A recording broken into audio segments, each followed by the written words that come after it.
Okay, so I had the strangest dream last night. This happens to me sometimes. I think it's the result of I'm sleeping on a new bed, and when you get into a really deep sleep, you start to dream really wild and crazy. So it's been good. I've been having some really crazy dreams. This one was probably one of the craziest dreams I've ever had. I'm going to try and tell it succinctly and in an orderly fashion. I guess I went with an old friend from high school to go see Scream 5 again, right? We go to the theater, we're sitting there, we're watching the movie. The movie ends, and I don't know about other movie theaters, but some movie theaters, they do a thing where they have like the bonus content or like an additional program after the movie. It's like part of the deal. Like I know the new Jackass Forever film has like bonus content that's a promotion with the Alamo Drafthouse. That's exactly what this was, but it was for Scream 5. And what they were doing was showing us additional footage. It was a surprise. We were not aware that we were going to get this. We thought we were just watching I thought I was just watching the movie again. He was seeing the movie for the first time.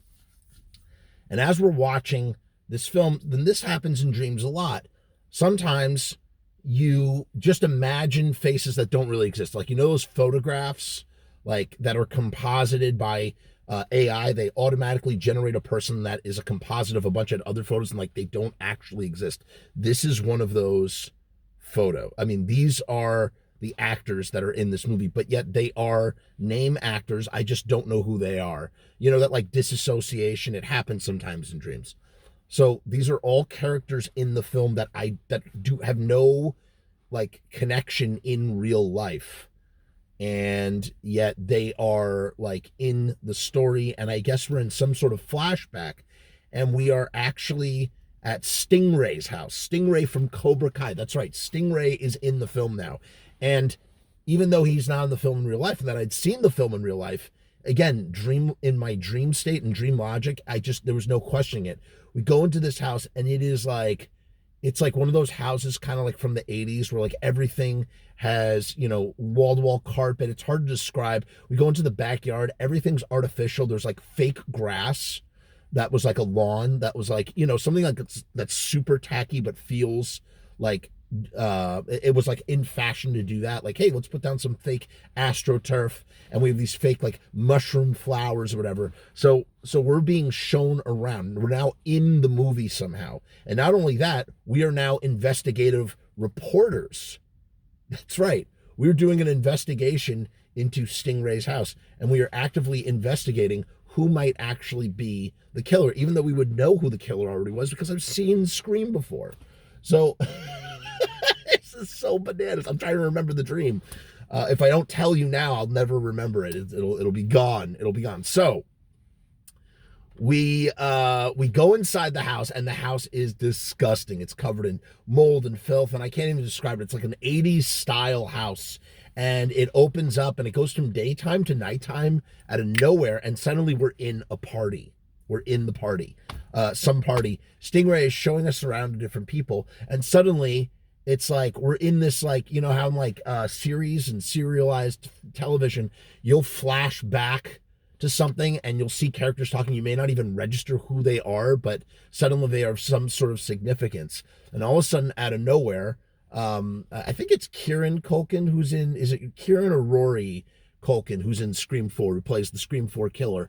He is suddenly he's suddenly there, but he looks a little bit worse for wear. Like they casted him like back 10 years later, and he's just like got like some beard stuff. He looks a little older than he did in Scream 4. I'm like, whoa. So the new film is tied to Scream 4 too. And then we flash to some different girls talking in the party that are supposed to have some sort of significance, but I don't know what it is. So I'm in my own dream, and I don't even know what the significance of these characters are, but they're supposed to mean something narratively for the story. So then a fire breaks out, and Stingray gets burned alive.